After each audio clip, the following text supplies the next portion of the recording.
So I shall try my best Stallone voice. Yeah. I am the law. I don't know if I can do this. Okay. This is me being Stallone, all right? All right. Okay.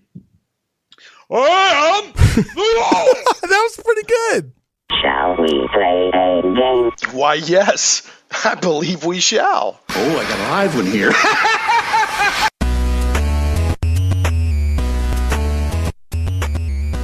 Not live from Little Rock, it's Shane Plays Geek Talk, a journey into the things we love. I'm your host, Shane Stacks, and this week is pre-recorded, so don't try to call in or tweet or anything like that. I know that it's always just an avalanche, a veritable avalanche and tsunami of phone calls and tweets during the live show. I just want you to know, we don't do it this week because I'm actually, if all goes well, I'm at SpaCon in Hot Springs, hanging out and doing lots of cool geeky stuff and playing role-playing games and things like that, which we're going to be talking about today. Normally, this is where I would give out the phone number and all that, but I'm not going to do that because it's pre-recorded. But I will throw out the tweet or the Twitter address. It's at ShanePlays, ShanePlays. You can still tweet me and I'll, read it when I get a chance. And, let me know your thoughts and maybe you have follow-up questions for the guest. I can pass on to him and that sort of thing. So if all goes well, this will be airing at 1 p.m. Central on Saturday, September 22nd via 101.1 FM The Answer out of Little Rock, Central Arkansas. Also online streaming at HTTP. I don't know why I said that. HTTP. Hitchpa. 1011 FM theanswer.com. And then, of course, we go out over the next few days after the broadcast version is on, as a podcast. And I'll talk about that more here in a second. So with no further ado, I'm going to reintroduce. This is, I believe, our second time to have the honor of this person on the show. And we have Russ Morrissey, Morrus himself, of EN World fame, on the show, but we're going to be talking today about a cool new project he has, and I'm not going to steal his thunder on that, so I'll let him tell you about that. Morrus, what's going on, man? Hey, hello. How are you? Doing good. Glad to have you back on the show. I would say, much for having me back. Yeah, no, man, it's I always enjoy talking to you, and as you know from what I've told you before, and my Twitter activity, I try to support EN World and get the news out there for you guys and all the things you're doing. Yeah. Well, you're a big supporter of the tabletop RPG world, including, not just news and reviews and you have the Insider, which I just had Mike Myler on a couple of weeks ago. I heard. I heard that one. Yeah. And then it was, enjoyed having him. And of course he edits your Insider, which is the Patreon supported. And then you have another one for Pathfinder, right? Yes, we do. Yeah, that's Trail Seeker, that one. Okay. And so you've got Insider, Trail Seeker. Do you have any other Patreons? Yeah. Yeah, so we got Eons, which is for the What Sword Is New game. Okay. We've also got one for our brand new podcast, which I know you're a listener and you're a fan of. So I'm really glad to get your comments each week on Twitter. I always look forward to them. Oh, good. Yeah. No, I think I was going to mention this anyway, but since it's naturally come up, I want to tell everybody, you really need to listen to it's Morrus and your cohort in crime. It's Peter, right? That's right. Peter Coffey. Peter. And occasionally, you have somebody named Angus shows up, and it's a relatively new podcast. I think you're on episode 13. But that's right, yeah. It's really well put together. I mean, I'm not just saying that to just flat. I mean, it's a really well put together podcast. You and Peter Coffey have great chemistry. And it sounds like even your first couple of episodes, it sounded like you guys were very easy and comfortable with each other, and you already had a good format to the show. So I want to recommend to everybody to go check out. I think it's the Morris's Unofficial EN World podcast, right? What's the official name of it? It's Morris's Unofficial Tabletop RPG Talk. There you go. Well, it's a lot of fun. Trips off the tongue now. It just like honey. like golden honey. But no, it's a great podcast. It's a lot of good. It's a good mix of news and then discussing topics and kind of skits and segments. It's really well done. So I just want to recommend that to people. And of course, there's the most favorite game in the world. It's y'all have a specific. It's like the most favorite game in the world ever. Guess the RPG by the Kickstarter name, right? You can see that we really like these sort of really short, catchy titles. which and that's where Morrus will give his poor victim Peter just the name of the Kickstarter, and then Peter has to try to figure out what the RPG is about just based on the name. Then I give him a very, very precise and scientific score. It's so empirical and scientific that it is unassailable in the quality of the score that you assign to him. So yeah, it's really great. Well, I'll tell you, I was going to throw out an icebreaker question for you. I try to use these sometimes. So I've got an icebreaker question since we didn't really get a chance to really warm up before the show. Morrus, do you have a favorite charity you wish more people knew about? Charity? Yeah. Yeah. Okay. Myeloma UK. Okay. My mum passed away. It's about 3 months ago now. It was back in May, 3 or 4 months ago. My goodness, I'm incredibly sorry. She had myeloma and was always a big supporter of the charity. In fact, she was one of the people who pretty much got it running in the UK. And so we continue to support the charity just in her memory. Okay. So Myeloma UK, you can Google it. You can find it online. It's easy enough to find. So MYELOMA is myeloma. Okay. UK. And well, man, I'm really sorry about your mother. Thank you. But that's a wonderful way to remember her. So, folks, if there is Morris's favorite charity, Myeloma UK, which he supports in honor of his mom. Are there any specific like initiatives or like walks or fundraising efforts that they do that you want to mention, or is it just sort of more of a general, people contribute as they can? Yeah, it's more the latter. Yeah, it's quite a small charity. It's not a sort of one of those great big national, sort of like the ones for heart disease and stuff like that, which are massive. Right. It's quite a small one. Okay. Well, I'm going to put that in the show notes. Thank you. Myeloma UK in honor of Morris's mother. Yes, sir. Happy to do that. Okay.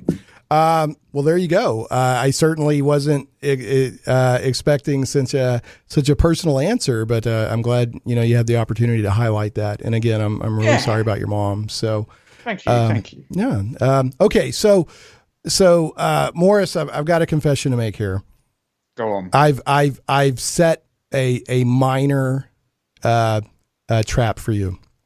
Have you now? Which I imagine that this will probably be Peter Coffey's favorite part of this show if he gets a chance to listen to it. So okay. I thought to help people know the fun and excitement that's on your podcast, that we could play a slightly modified version of Morrus and Peter's favorite game in all the world. All right, let's do it. Yeah. So what we're going to do is I'm going to ask you to guess the RPG Indiegogo using only the name. Now, the reason that I'm not using Kickstarter is because I know that you're probably really familiar with all the stuff going on Kickstarter right now. Yeah. Good call. Yeah. Okay. So not only are these Indiegogos, but some of these may have already funded. So I'm trying to capture the spirit of what you and Peter do every week, but have a good chance of you maybe not having heard of these.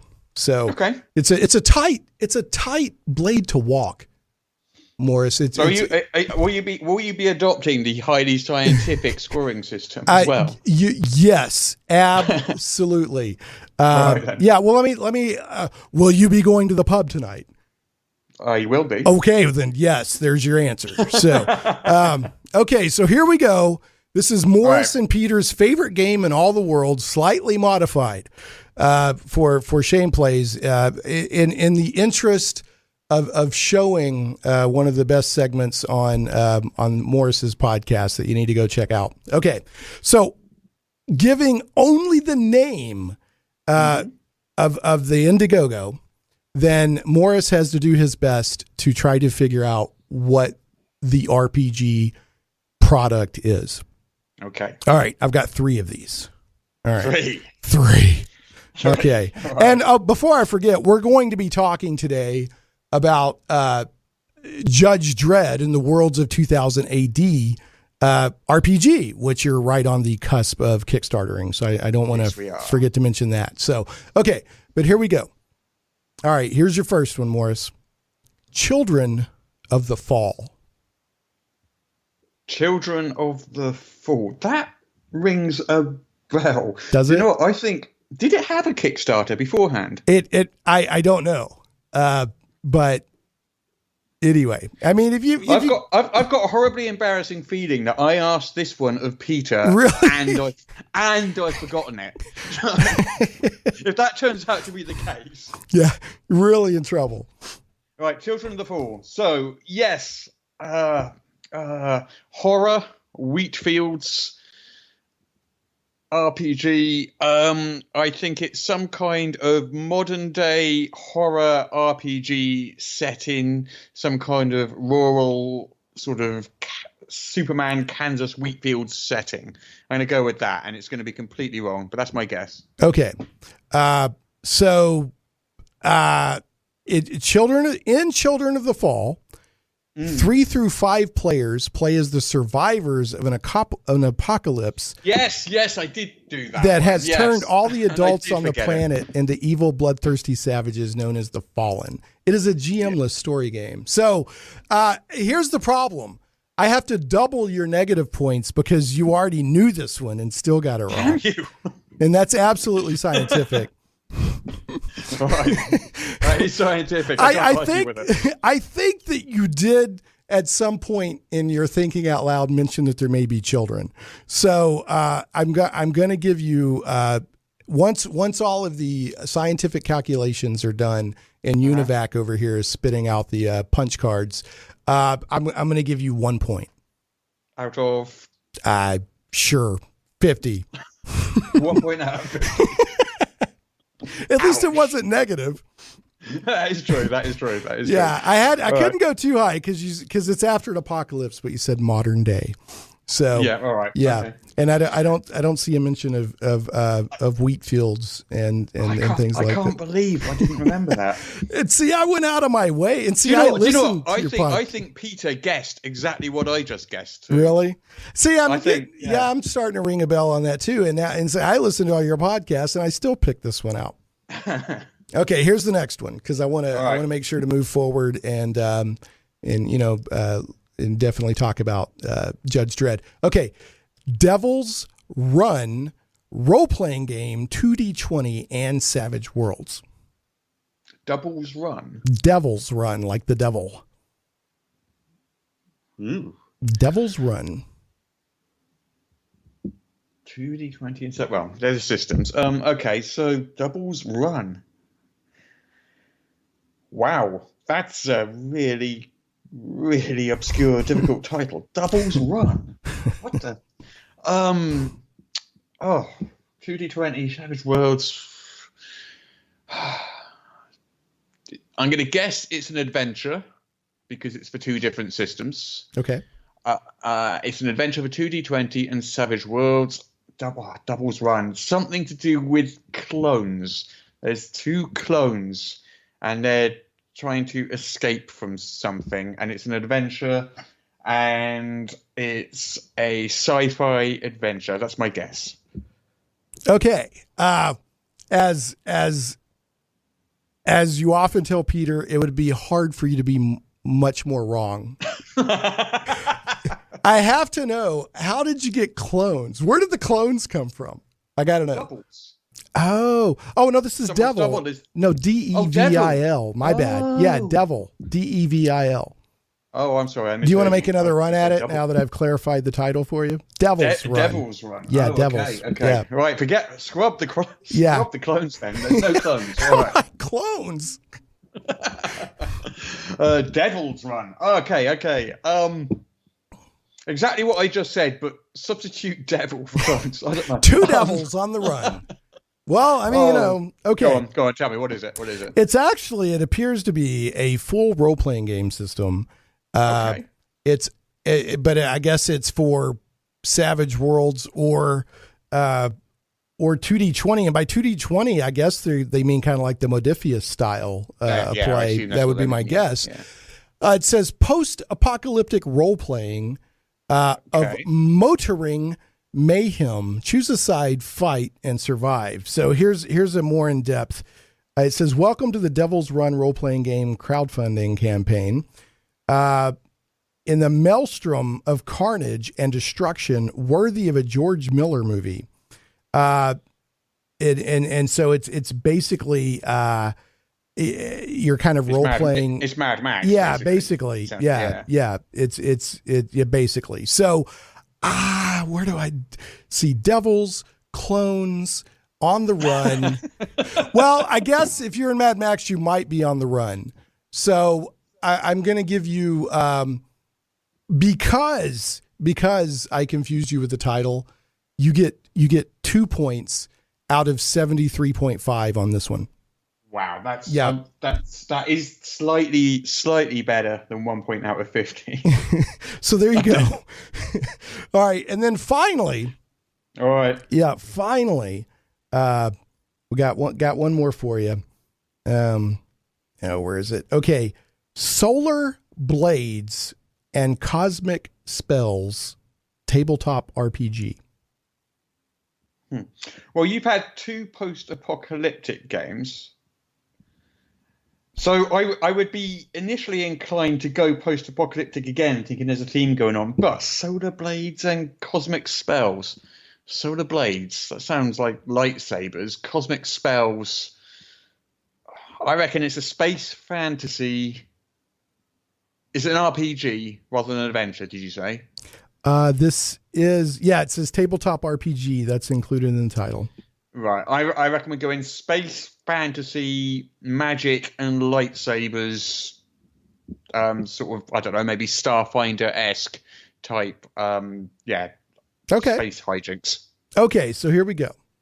It is a rules light star and sorcery role-playing game. I've never heard that term before. Star and sorcery role-playing. So instead of swords and sorcery, star and sorcery role-playing game with an old school spirit. Says Solar Blades and Cosmic Spells combine many of my favorite aspects of science fiction and fantasy stories with a streamlined and flexible role system. So out of 147.99, I'm going to give you 98. Wow. Yeah. Pretty darn good. Yeah. That's pretty bloody good. Pretty darn good, Morris. And now now you have a better understanding of the soul sucking of the sheer torture you do every week. Yep, exactly. The knuckle biting, soul crushing torture that Peter Coffey goes. Now I know why he complains so much. All right, and again, I did that bit as an homage to Morris's podcast. People really need to go check that podcast out. Okay, all right, so. We're going to be talking today about Judge Dredd and Worlds of 2000 AD role-playing game, which before we could do that, we have to define, I think, 2000 AD for people who don't know. But before I can do that, I have to, this is very important, Morris. If I don't think this was going on the last time you were on. If I don't banter with my engineer, Zach, then the head of my news team, his name is Sal. Okay. His grandmother and her dog Muffin get very upset with me if I don't banter with Zach. We can't have that. We can't. I mean, it's really gotten kind of crazy. So, strange things have happened. So Zach, it's all right. I just wanted to, because we're we're going to be pre-recorded this week, and then next week, because of the football schedule, there's not actually a show.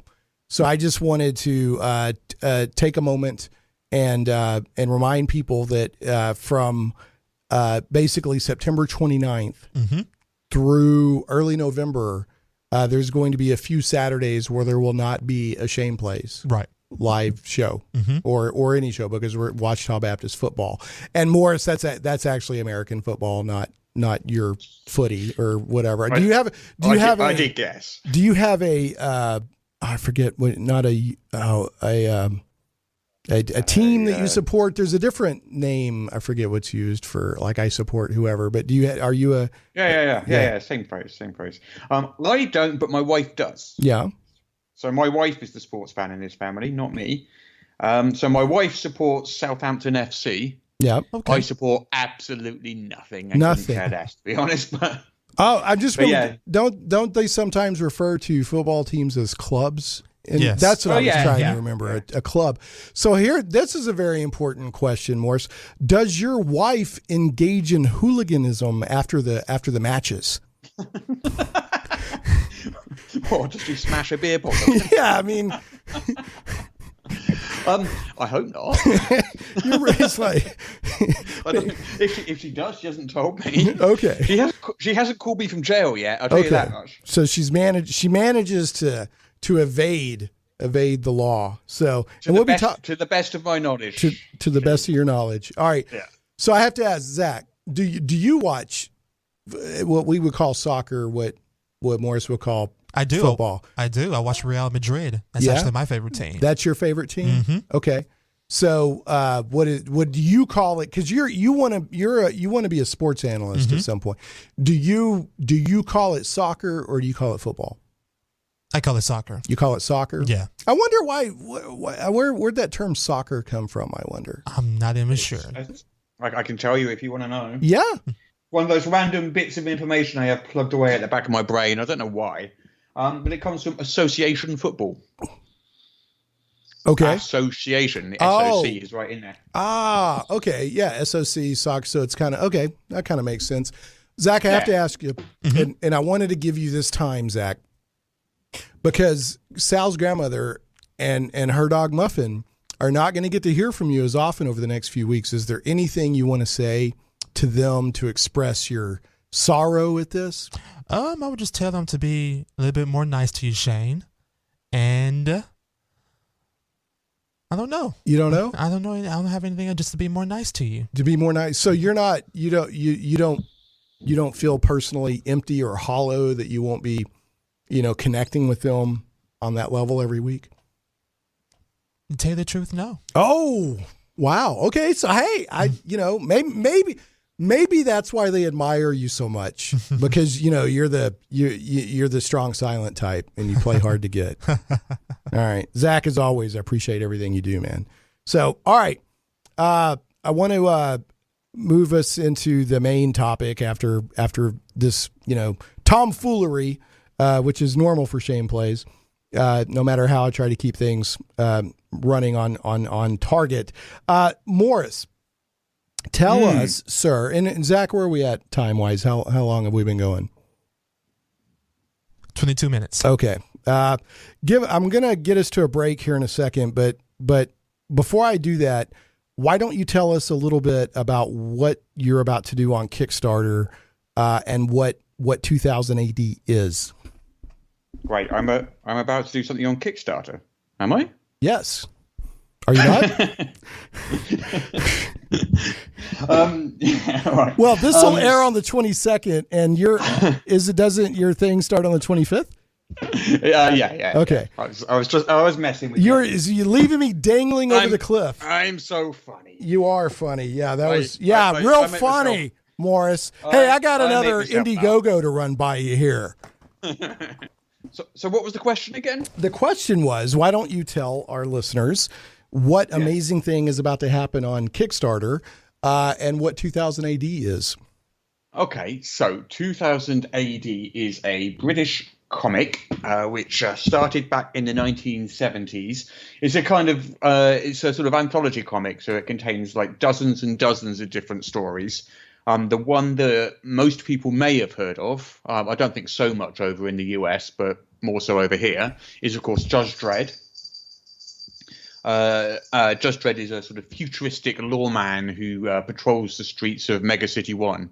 And 2000 AD is kind of known for its dark humor and its satire and its sort of social commentary and stuff like that. And also it's sort of like really wacky sort of sci-fi adventures. So it's an anthology comic, and we have got the license and are producing the tabletop role-playing game for the entire of the 2000 AD line, which is basically all of the many, many, many different worlds and settings and stories, including Judge Dredd, that are featured in that comic. Okay, that's so. In that Kickstarter, like I said, this should air on the 22nd, and that Kickstarter, I believe, is launching on the 25th. Yeah, Tuesday the 25th. Okay, and there's I think you've already got a website up, right? worlds-of-2000-AD-RPG.com. That is correct. And there's a countdown on there, though depending when you hear this, the countdown might be gone by then. But there's a countdown on there to the Kickstarter. Nice. Plus an awesome trailer, which I love and which I keep.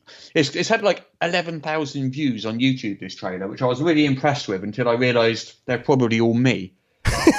You just keep watching it over and over. I watched it and shared it out today. So, excellent. Yeah, when you first you sent a tweet earlier today. Today is in the timey-wimey way that all this is happening. Today is September 14th, and you tweeted out it was my morning, probably your mid-afternoon or early afternoon, and you said, "Wow, I can't believe this thing already has 10,000 views." And by the time I went, it already had 11.5 thousand. Yeah. So a lot of people are watching it.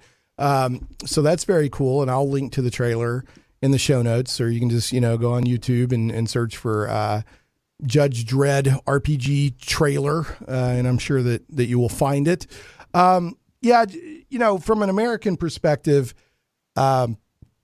most people are probably at least kind of aware of Judge Dredd. He looks evidently just like Sylvester Stallone or Carl Urban.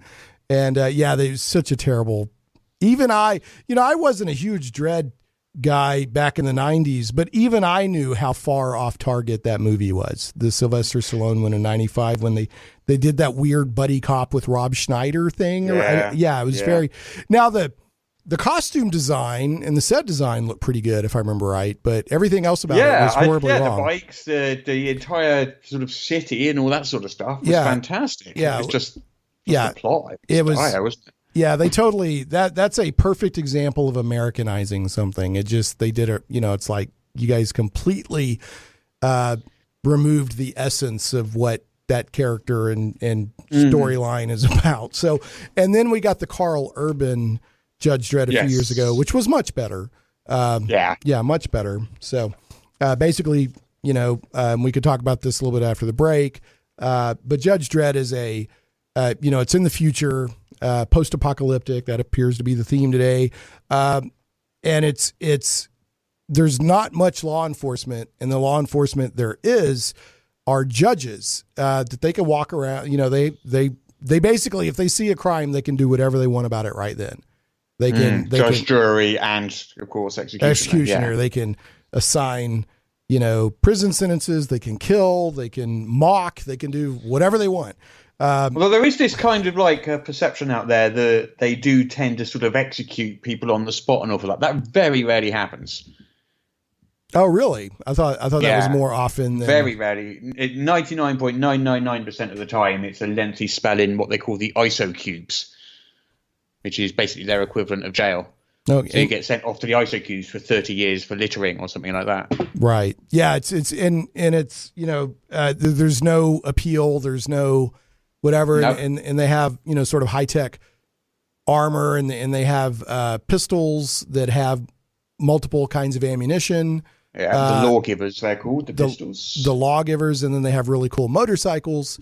And they're called the law masters. The law masters, and they are the law. So, we'll talk more about that after the break. I think we talked about this a little bit, just exchanging messages. Most American, now your American geek community most American geeks probably are at least kind of aware of what 2000 AD is, right? Or I hope so. I really hope so, because I'm kind of half banking on something. So, well, everybody knows Judge Dredd, but, and of course, Rogue Trooper, trying to think of some other properties that were in 2000 AD. But it was like my introduction to 2000 AD was in the 80s. Every amazing comic book writer or artist that kind of blew onto the scene in the 80s that was revolutionizing comics, every time I read an interview with them or read a bio of them, it always mentioned 2000 AD. Alan Moore, Neil Gaiman, Dave Gibbons, Brian Bolland, people like that. Right. Yeah. So they, so there was some really cool stuff happening in 2000 AD. And like you said, it was an anthology series. So it wasn't just Judge Dredd. There were, multiple storylines going on. I think when I was listening to your podcast, and I really recommend people go listen. There's a podcast that you did on your podcast 2 or 3 episodes back where you went really deep into this RPG project. And, that goes deeper than we're going to be able to get into today. So I really want people to go listen to that. If they're interested in this at all. There was it a sword and sorcerer kind of, several of you that were on that podcast, you guys fondly remembered there was one character or storyline, and it was like kind of about a wizard or something like that. There's probably a couple that could be Slain, perhaps. I think he's Slain. Not so much a wizard; he's more of a barbarian type. Okay. Slain McCroth, and he has this dwarf called Ukko who goes around with him, and he sort of unleashes the powers of the warp spasm. The warp spasm. The warp spasm. Sweet. Or you might be talking about Nemesis the Warlock, perhaps. Oh, it's Nemesis the Warlock. That was definitely that's the it. one, was it? Yeah. Okay. So that's in the far future. It's like Earth in the far future. And Nemesis the Warlock is basically this alien. So what's weird about this one is the good guy. Well, I say the good guy or the hero, but 2000 AD doesn't really have good guys and heroes. It has anti-heroes. But the protagonist is not human. It's an alien fighting for alien rights. Oh, okay. And that's so it's it turns all your sort of expectations on its head, basically. Well, there was, from what I could tell, from the discussion you had, and then what I know of 2000 AD, there is a lot. It's just absolutely drenched in satire and social commentary, right? Yeah, absolutely. Yeah. So, in fact, evidently, if people take it super serious on face value, evidently they're kind of missing the point. I think not only that, I think there's something a little bit wrong with you if you actually want to be like Judge Dredd. Because right. Let's face it, they're fascists. They're, right. massively authoritarian. It's not, it's not a recommendation. You're not supposed to want this future. Right. It's a dystopian future. So, absolutely, it's a satire. It's it's a commentary. Right. And it comments on things, it started back in the 70s, but I think a lot of the things it comments on back then are still relevant today. Well, yeah, human nature doesn't change. So yeah, exactly. Good satire will be classic. All right. And then one last thing, I read some 2000 AD material when I was a kid without even realizing it.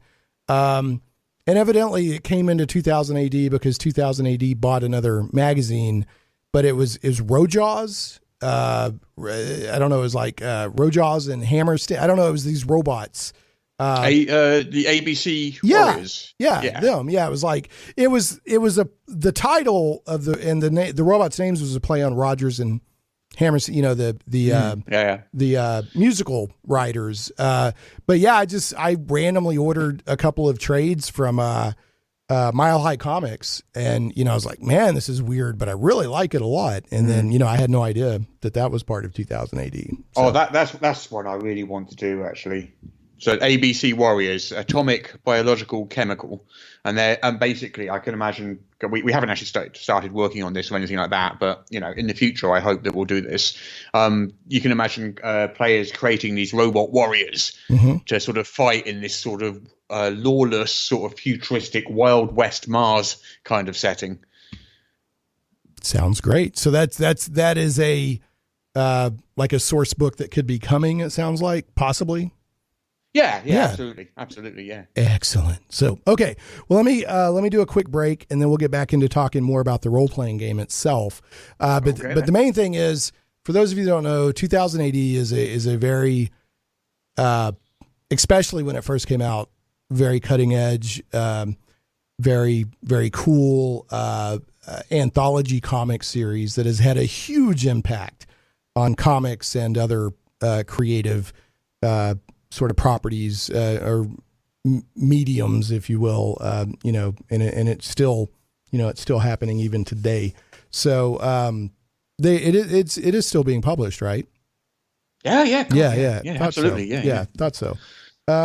Okay, so let me go ahead here. I got speaking of comic books and stuff, I'm gonna give some love to a sponsor.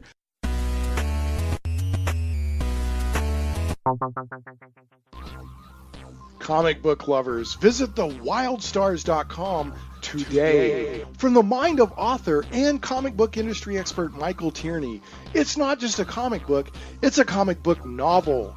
The Wild Stars is sci-fi and so much more. Learn the explanations behind UFOs and space gods. This isn't the Twilight Zone. This is the region of the Milky Way galaxy known as the Wild Stars. We guarantee you've never read anything like it. The complete comic book novel took 20 years to tell, with one reviewer noting, the story of the Wild Stars stretches ambitiously across space and time, from small-town murders to the destruction of planets, with every event given multiple layers of meaning. If you haven't read The Wild Stars, you're missing out. Visit thewildstars.com today. The die is cast. Plunge into worlds of fantastic adventure where dragons lie and the undead stalk the shades of your mind's imagines. Where creatures of legend plunder wealth through the horror of their passage. Monsters grim and foul hold the ecstasy of gold and the renown of glory. All this and more awaits you and your friends in the unlimited, fantastic world of the Castles and Crusades role-playing game from Troll Lord Games. Visit your friendly local game store or trolllord.com to get your copy today. A rules-light, adaptable game that has stood the test of time. 12 years in constant publication with no new additions. Castles and Crusades is the original, easy-to-play attribute check system. Join us and unleash your imagination. Visit your friendly local game store or trolllord.com to get your copy of Castles and Crusades today. Shane Plays Radio is blessed to have sponsors, and we appreciate them very much. However, did you know that you can also support the show as an individual for as little as $1 an episode? Simply go to patreon.com/ShanePlays. Hey, welcome back to Shane Plays Geek Talk, journey into the things you love. I'm Shane Stacks, your host, talking with Morrus. Yes, that Morrus of Ian World and multiple and things going on like the Insider and the, was it the Trailblazer for Pathfinder, Morrus? Is that right? Trail Seeker. Trail Seeker. Yeah. So it's not just a website, and you've kind of like recently rebranded it, right? It's more of Morris's Unofficial. It seems like it's not just Ian World anymore. Have you kind of rebranded a little bit? Changed the logo. Okay, that's Morris's Unofficial Tabletop RPG News. Gotcha. Is the logo now? Yeah. The address is still the same though. The URL. Right. And of course, Ian, as you told me the last time on our show, stands for Eric Noah, if I remember right. Does. So yes, I remembered that. Okay. So, but yeah, there's the website, Ian World. There's the podcast we've been talking about that Morrus is doing now with his co-host Peter Coffey. There's, like the Insider, which is Patreon supported, or 5e, not just D&D, but 5e content. And then Trail Seeker, which is Pathfinder, and now you've got Woin, the what's old is new RPG system, and now you're right on the verge, the very verge. You're staring over the cliff into the frightening abyss. I'm just trying to make it more dramatic here. So, and it's Judge Dredd and the Worlds of 2000 AD role-playing game system, which will start Kickstartering. Is that a word? Kickstartering? On Startering, yeah. I expect so. Something's gonna happen on Kickstarter starting September 25th. So that's, depending on when you're listening, that's about to happen, or by the time you listen, it may already be out there. Now, we talked a little bit before the break about what 2000 AD is, and what I want to talk more about now is, and we've got 16, 17 minutes. What, tell us about the role-playing game itself. Like what system is it using Wine, or is it using something else? What's cool about the actual role-playing game? Yeah, so it is using Wine. You're correct. What's old is new. What's old is new is it's a D6 dice pool system. So what you have is you have your attributes, which is strength, agility, endurance, all that, and you have skills. So you might have pistols or driving or climbing, stuff like that, and you can add any skill to any attribute to form a dice pool. So your GM might say, "Oh, I want an intuition and an engineering check." If you're trying to spot which one's the the dodgy wire in a bomb or something like that. Well, let me give you a scenario. Let's say I'm a judge and I want to use my lawgiver to blow away some scumbag criminal. So what let's say, even though judges only dispense lethal justice, 0.001% of the time, this is one time where that criminal, he's getting blown away by my big fascistic lawgiver pistol. So how would that work? So with that, you'd take your agility and you'd add your pistol skill, and say you added them together when you got 5d6. So you had 3 in agility and 2 in pistols. So you got 5d6. You roll your 5d6, and you have to beat the sort of target's defense score, and that's it. You hit, you do your damage. It's quite a simple system. I mean, it's got a bit of a rep for being quite crunchy. It's actually a lot more simple than you think it is. Well, I like dice pool games a lot. In fact, I just recently ran a game of the West End Games Star Wars D6 system at a convention, and we had a lot of fun. There is that trepidation. People are like, "Whoa!" But once they get it, it's not that bad. Now, some games like Shadowrun, it's like, well, give me my bucket of dice to roll, Yeah. But just because it's a dice pool system doesn't necessarily mean that it's difficult.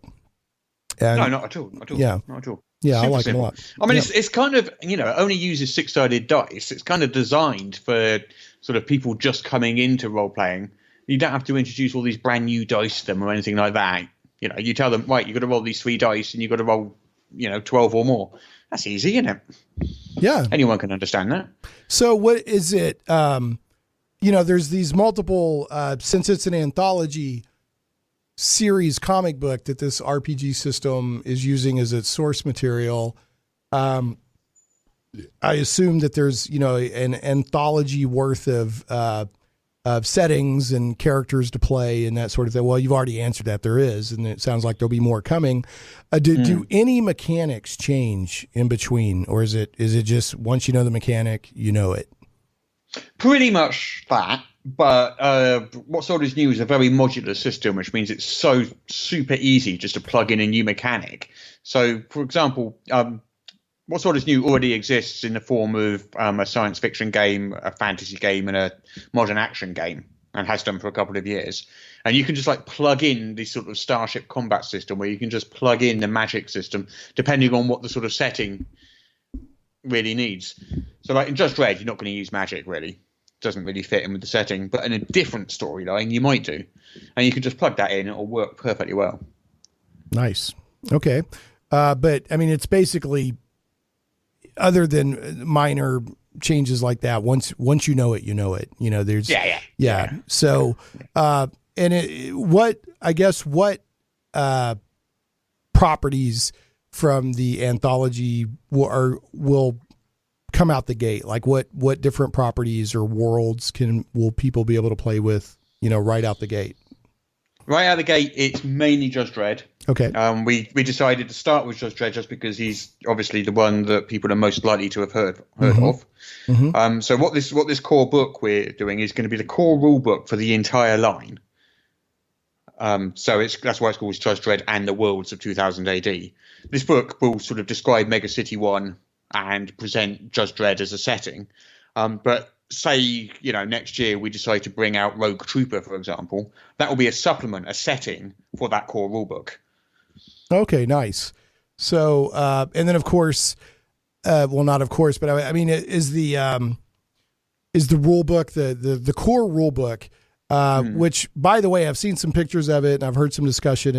It's very well designed, laid out. It's color coded, so you know where you're at. It's gorgeous. It looks like a comic book as well. It's just absolutely gorgeous. And am I correct in understanding that this is one of I'm one of those people that sometimes especially when I was younger, but still occasionally now, I'll buy a role playing game, not knowing if I'm ever going to be able to play it, but I want all the lore.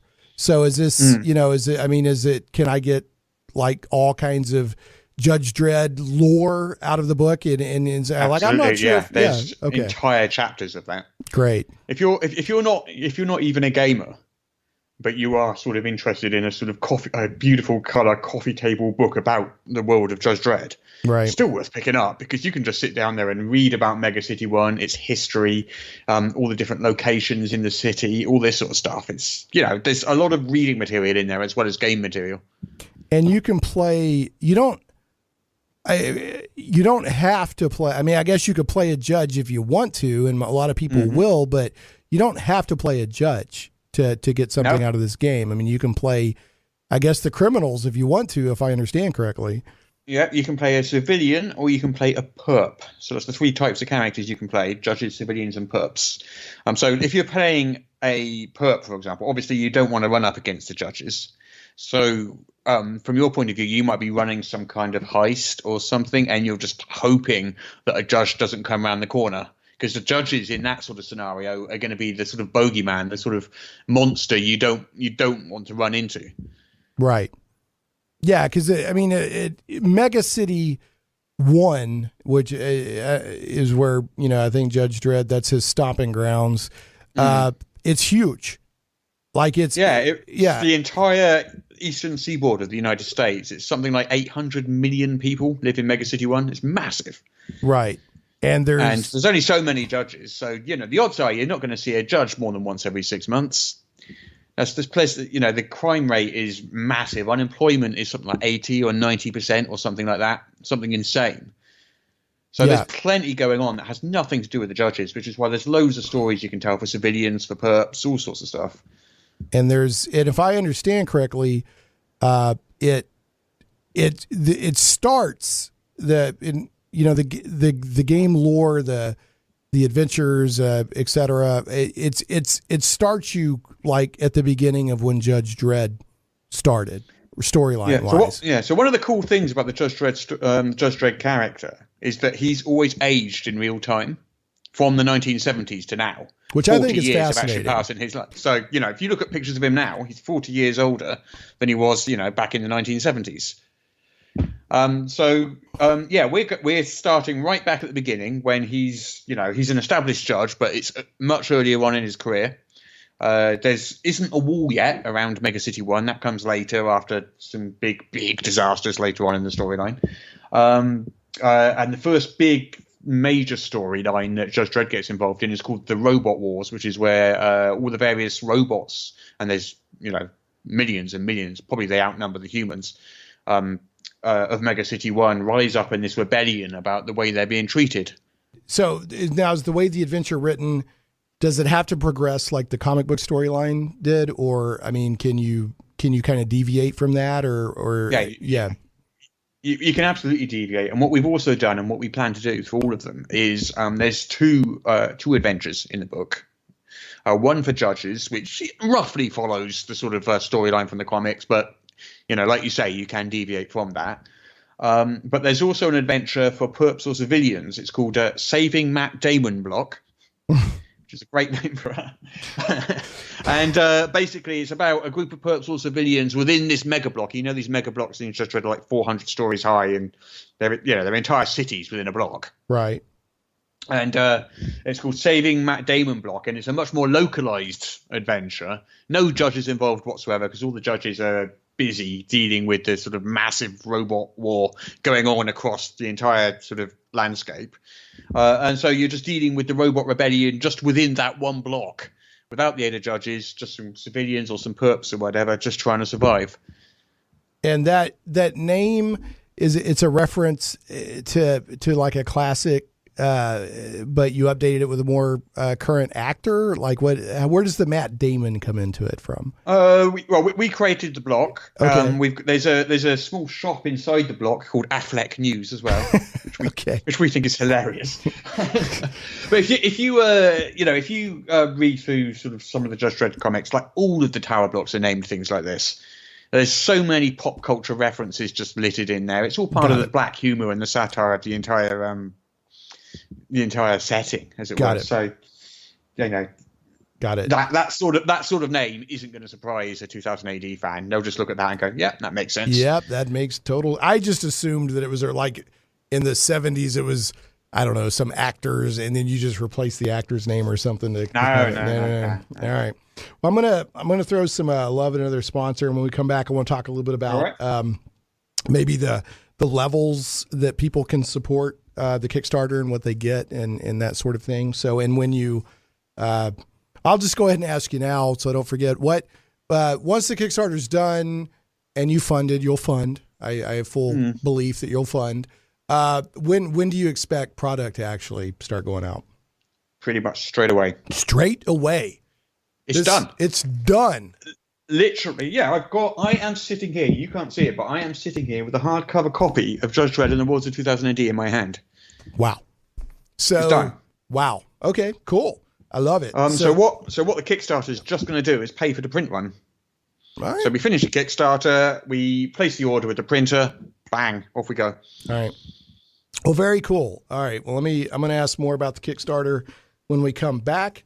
All right then. All right, so 1 second. Some goblins are your friends. Game Goblins is Central Arkansas's premier retailer of Magic the Gathering, Warhammer 40K, board games, card games, RPGs, miniatures, and hobby accessories.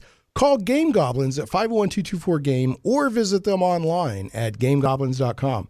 Conveniently located at 1121 South Bowman, right on the corner of Bowman and Canis in West Little Rock, and staffed by friendly employees, Game Goblins has expanded their store size, and there's plenty of room for exciting inventory and tables for play space.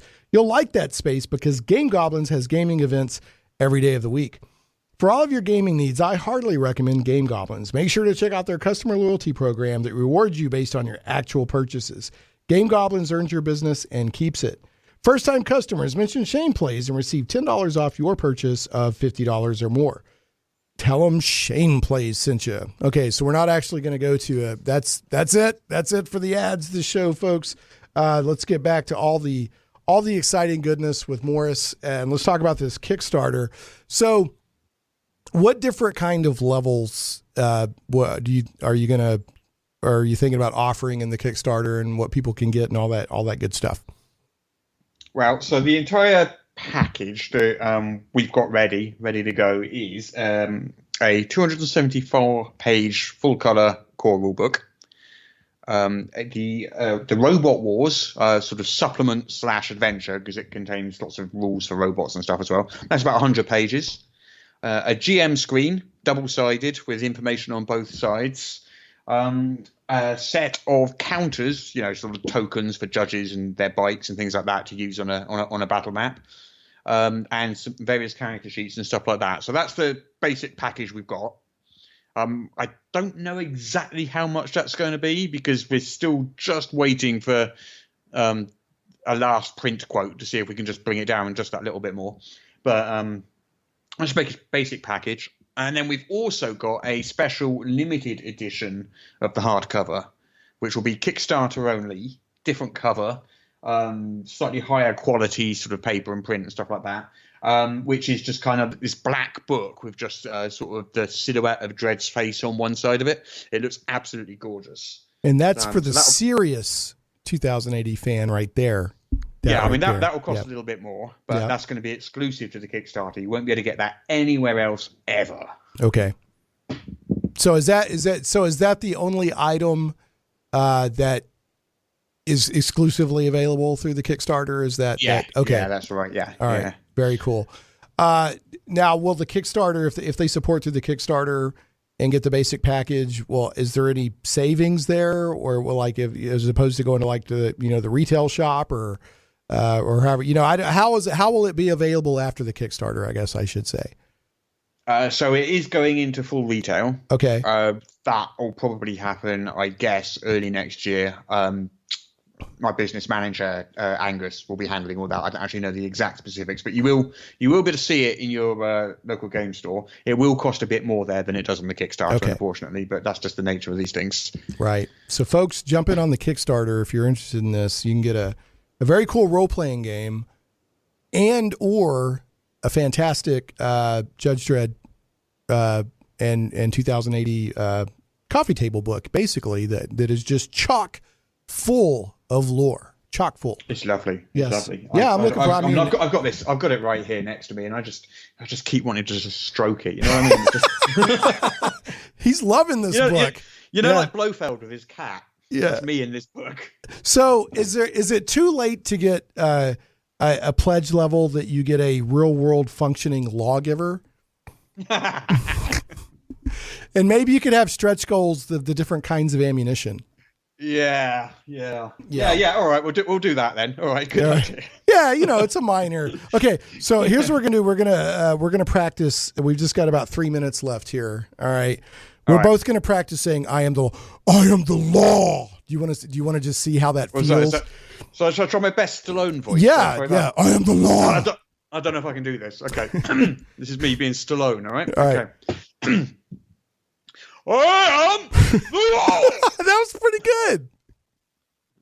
That was, dude. You totally need to do a skit on your podcast with Stallone as Judge Dredd. Yeah, I might do. That would. I am the. You sort of expostulated that. That was fantastic. I am the law. Expostulated, is that a word? I don't know. I'm running on 4 hours sleep. It's been a long week, so I have no clue if that was a word or not. All right, folks.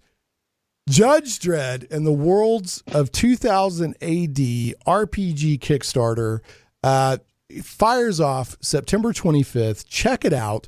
It sounds like a wonderful resource, even if for some reason you're not interested in playing it as a role-playing game. Just as an amazing resource for an important part of pop culture and geek history, especially I guess British, this amazing British influence on comic books. It sounds like a really cool resource. So I got to do this to you, Morrus. So I have the bad joke of the week. All right. Go on. And I think we got about a minute and a half here. Okay. Bad joke of the week. Now I searched for Judge Dredd bad jokes and Judge Dredd dad jokes, and they're just not out there. Okay. All right. So the closest I could find, all right, was from an early story, evidently. Judge Dredd, I guess, was confronting some perps, and he said, "What do you want written on your tombstone, punks?" And do you remember by any chance what the criminal replied? I do not. Go on. What did he say? He said, "Died of old age. Judge, we surrender." So, and then the only other joke, there's my timer. The only other joke I could find, the really bad Judge Dredd joke, was from 1995. They tried to be sly, but it wasn't. No. Oh, sorry about that. Okay. Yeah. My favorite joke from the comic is I think most fans of Judge Dredd will have seen this, but there's these dark judges, there's Judge Death and Judge Fear, and also right. And Judge Dredd is confronting Judge Fear, and Judge Fear is sort of like, gaze into the face of fear. Right. And Judge Dredd just like punches him really hard in the face and just goes, gaze into the fist of dread. I would just go, "I am the law." Hey, Dave, do you want to come in here and give your best Judge Dredd impression? We may be. Do you know the guy, the main radio host around here does not want to give. Zach, do you want to give your best Judge Dredd impression? Oh, no, I'm fine. No? All right. Gaze into the fist of Judge Dredd. So, all right, Morrus, thank you so much. I'm looking forward to backing your Kickstarter, and folks, this sounds like one you don't want to miss out on for multiple reasons. So, all right, Morrus, I know you're eagerly awaiting to go to the pub and those things, that whatever you do on your Friday night. So thank you again for your time, and I hope to talk to you again soon. It was really good fun. Thank you so much. You're welcome. All right. I'll talk again. Yeah, definitely. Folks, we'll catch you next time on Shane Plays.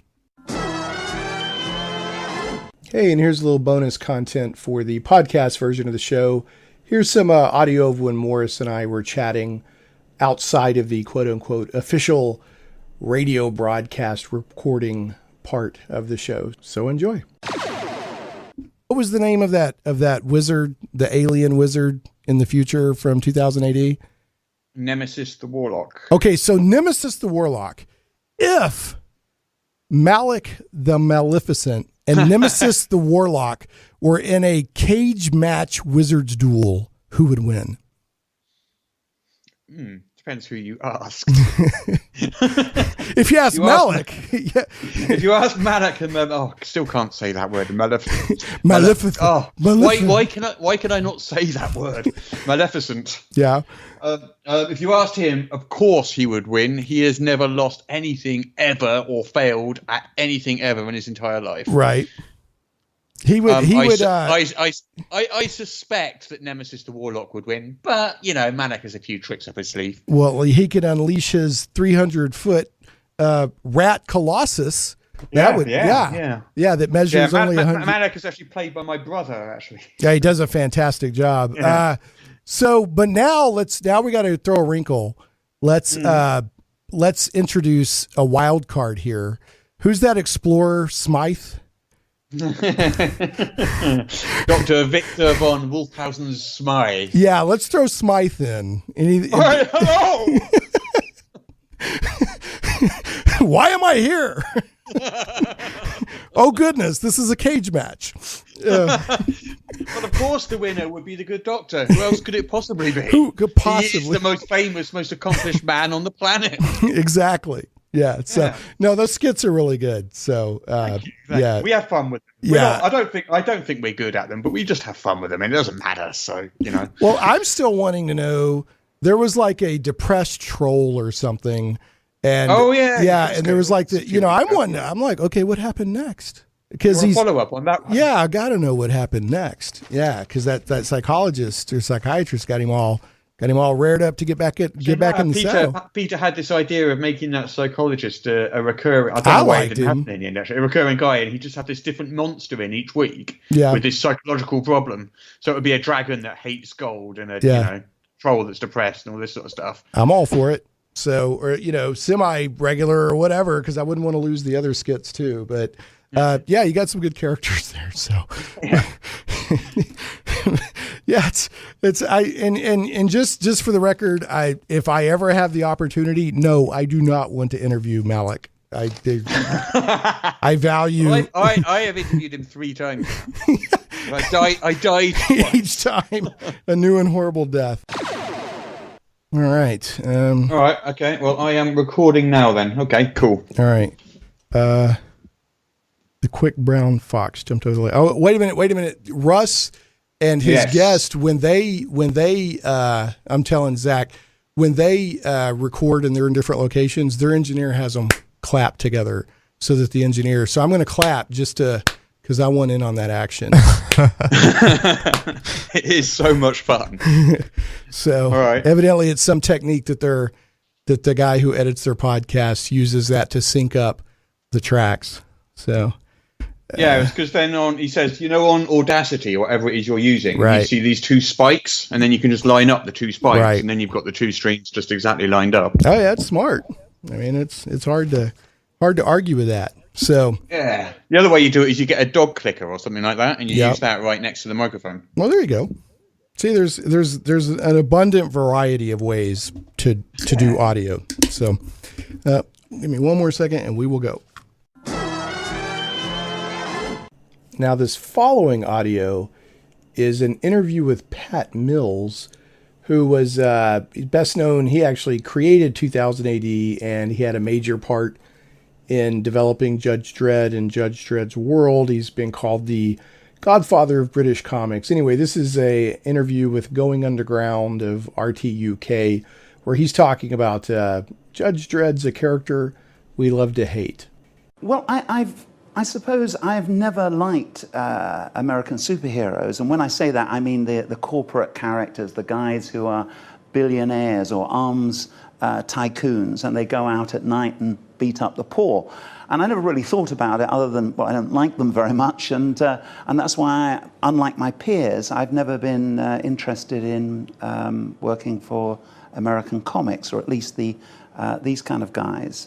And but I think the more one looks at it, the more one becomes aware of just how, I don't know, how there's a subtext behind it. And perhaps there is a subliminal message here that superheroes are guys above us. You can't be an ordinary hero. You can't be a superhero, unless you're a tycoon or a lawyer or somewhere in the upper middle classes. So yeah, it's something. Although he's a judge in the judiciary, Judge Dredd.